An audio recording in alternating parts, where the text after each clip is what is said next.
how does one succeed after such worship and such a thrilling number of voices? Just one comment. I know all the voices represented what it'll be like in heaven, but there was no Indian voice there. And the reason is we're going to be in the kitchen in heaven. The cuisine is going to be Indian, and that'll clear up any congestion, and we'll all be singing out there. Not only does one have the challenge of continuing, but where does one begin? How do you start with a subject like I have on hand within the time, the constraints legitimately of what we have before us? You know, the Irish have a very convoluted way of saying things. I don't know if you've ever been there. Most of the world will say, "How are you?" or "How do you do?" The Irish will say, "Is that yourself?" You have to ponder and ask yourself, which of my selves is he seeing right now? But the story is told of this man who was lost, driving along all this beautiful countryside, but he didn't know where he was. So he sees this farmer working the fields, and he stops and asks for directions. And the Irish farmer says, "If that's where you're going, this is not where I would begin." In other words, you are so far off the mark, buddy, you better retrace your steps before you even start heading in the right direction.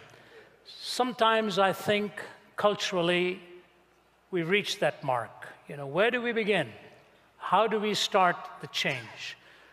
I remember being with Malcolm Muggeridge just about 9 months before he died. The year was 1990. He passed away towards the end of the year. I think at the age of 83, the great British journalist, whom I think was the greatest journalist of the 20th century, toss-up between him and G.K. Chesterton. Muggeridge said this in the 70s, "It is difficult to resist the conclusion that 20th century man has decided to abolish himself. Tired of the struggle to be himself, he has created boredom out of his own affluence, impotence out of his own erotomania, and vulnerability out of his own strength. He himself blows the trumpet that brings the walls of his own cities crashing down, until at last, having educated himself into imbecility, having drugged and polluted himself into stupefaction, he keels over a weary, battered old brontosaurus and becomes extinct."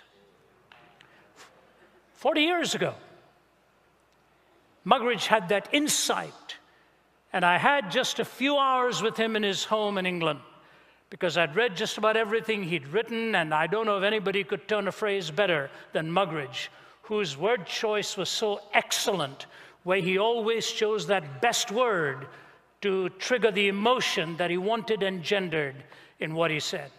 But Muggeridge's departure from Edinburgh University was not a happy one. He was chaplain at that time, of course, one-time journalist and editor of Punch magazine and so on. When he left Edinburgh University, he left it over a controversial issue. It was a moral and ethical choice that the university leadership was making. And Muggeridge resigned. He was a latecomer to Christ. And in his farewell address, he said this, "So, dear Edinburgh students, this may well be the last time I address you, and this is what I want to say to you. And I don't really care whether it means anything to you or not, and whether you think that there is anything in it or not. I want you to believe that this row I have had with your elected officers has nothing to do with any puritanical attitudes on my part. I have no belief in abstinence for abstinence's own sake, no wish under any circumstances to check any fulfillment of your life and your being.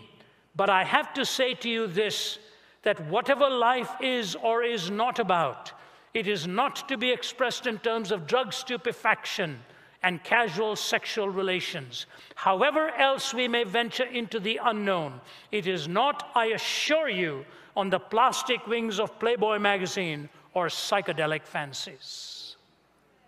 However we go into the future, I can assure you it's not going to be on the wings of unbridled hedonism and mind-disorienting ingestions or whatever it is we consume to take us away from reality.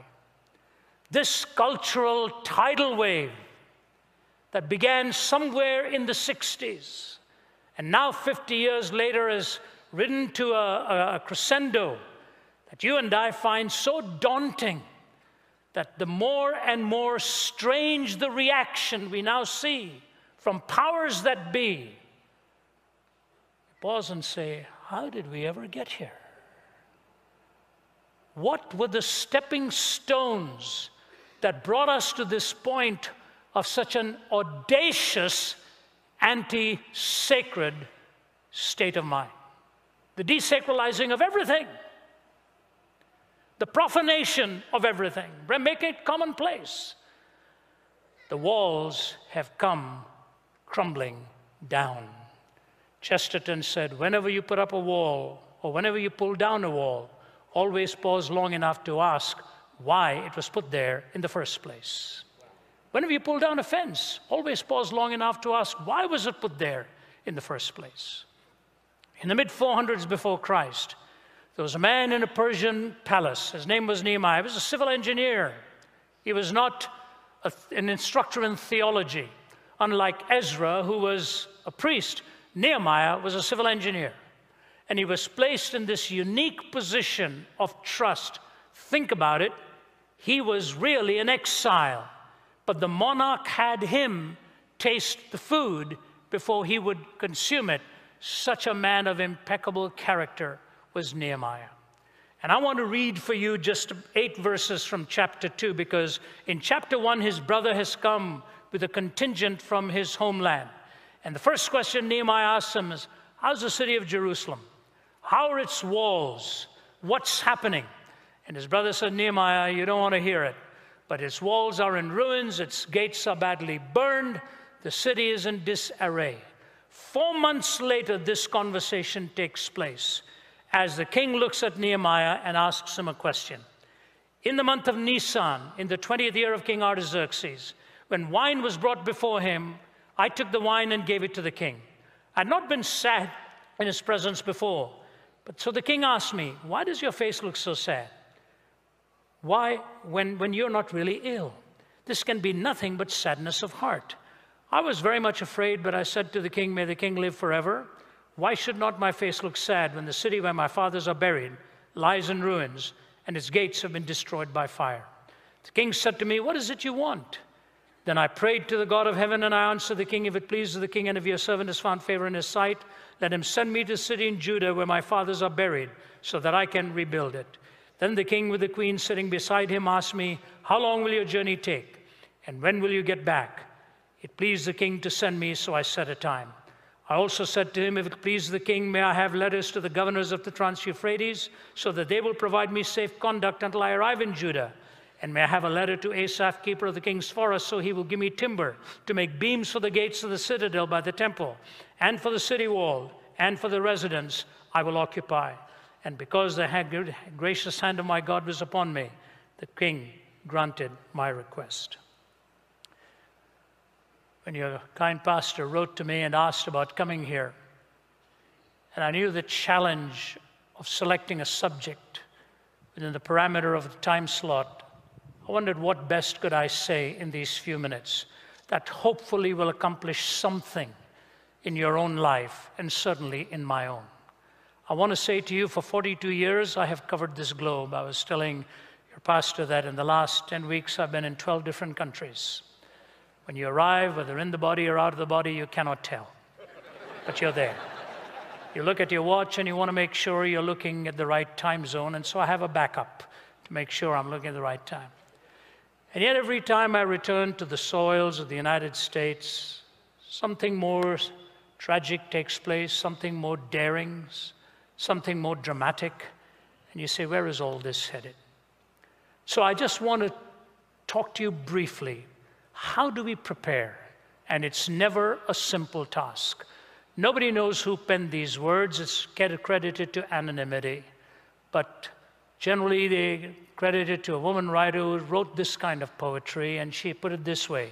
When God wants to drill a man, and thrill a man, and skill a man, when God wants to mold a man to play the noblest part, when he yearns with all his heart to create so great and bold a man that all the world might be amazed, watch his methods, watch his ways, how he ruthlessly perfects whom he royally elects, how he hammers and hurts him, and with mighty blows converts him into trial shapes of clay that only God understands, while his tortured heart is crying and he lifts beseeching hands. How he bends but never breaks when his good he undertakes. How he uses whom he chooses, and with mighty acts induces him to try his splendor out. God knows what he's about. So you've got the challenge of culture, and you've got the tedious task of being shaped and molded to be an instrument of change, and it's never easy. I can assure you that the task of a person involved in cultural change is such that he or she would spend many lonely nights and many agonizing hours wondering if there's not a better way to make a living than to be thrust into this kind of role. Nehemiah was in the comfort zone of the palace, and now he is riding a donkey moving out with a handful of people in order to rebuild the walls. He made some choices, he took some steps. May I go through a handful of them? The first is this, that he felt the pathos for his people. He felt that burden, that undergirding weight in his own life to do something and to make a difference. And the simple analogy that I draw from it, and the lesson I draw from it, is this: you will never lighten any load until you feel the pressure in your own soul. You will never lighten any load until you feel the pressure in your own soul. Now that's an easier statement to make. What the challenging part is, how do you determine what it is that you are going to carry as the lot that has been assigned to you by God? How do you select that? How do you come to that? There are so many needs, so many needs. I walked through some parts of the world, and I was in one of those countries, and we were able to do a little bit for a handful of young people for scholarships. And I remember my assistant writing to me and saying, must be so wonderful to be able to give this kind of help to such people in need. And I wrote back, I said, yes, it is a privilege, but nowhere near as painful as how you feel when you walk away from so many unmet needs. You can meet a certain number of them. There are so many you really cannot carry the burden for, and you have to walk away to the priorities that God has set before you. Many years ago, there was a tragic situation in New York. I won't even go into it. It was so bizarre that even those in New York City had not been accustomed to reading something like that. It was a horrendous story. It was during the time when Daniel Patrick Moynihan was holding office at a federal level, and I remember him raising the question, how can so much go wrong in one person's life and nobody be aware of it? How can so much go wrong in one person's life and nobody be aware of it? And all of those involved were just stricken to silence. Finally, a city councilman spoke up. He said, I want to ask you this, sir. Do you know what you're asking me? Because this happened in my borough. He said, sometimes my life is so filled with burdens and weights to carry, I don't even know if I'm doing a good enough job with my family at that time. You're asking me how I'm not hearing the cry of every constituent? If you want me to do that, and here's the quote, you may as well ask me to listen to the sound of every blade of grass growing and the heartbeat of every squirrel. The noise would be deafening on the other side of silence. You may as well ask me to listen to the sound of every blade of grass growing and the heartbeat of every squirrel. The noise would be deafening on the other side of silence. A very profound statement. And I say this to you. Isn't it true that your heart and my heart are not big enough to carry the burdens of this world? There's only one place in this world where there's an aggregate of human suffering. That is in the heart of God. And He then takes it into bearable size portions and distributes it. Some of it you will be assigned, some of it I will be assigned. Are you carrying the burden to which God has called you.